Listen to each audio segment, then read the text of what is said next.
สว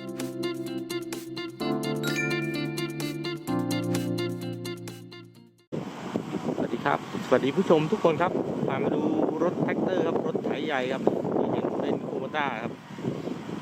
คันใหญ่เลยการดันดินครับมีคนกองดินแบบนี้เลยที่เอาใจแฟนไฟนะครับตัวนี้ซีรีส์ M ครับเอ็ม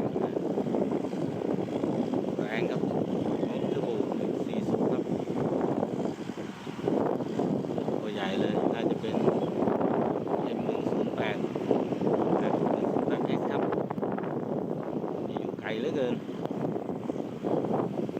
ใจใส่ไฟของแท้ครับจับไฟครับด้านหน้าครับฐานดันดินดันครับครีบนะแหลมๆ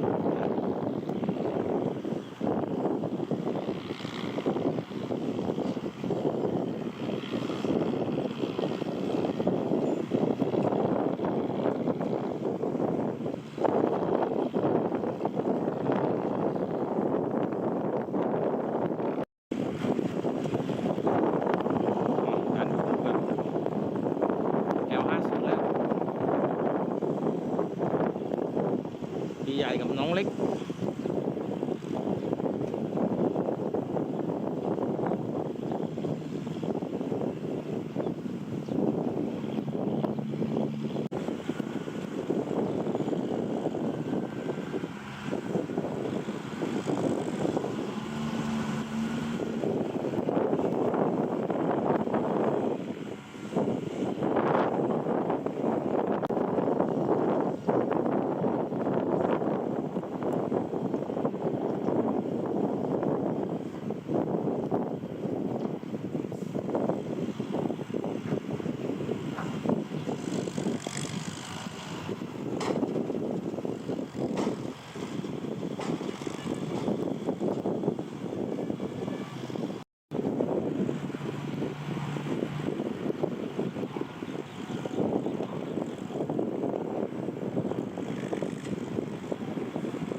นะครับลาไปพร้อมกับคันนี้เลยด้า M108s ครับ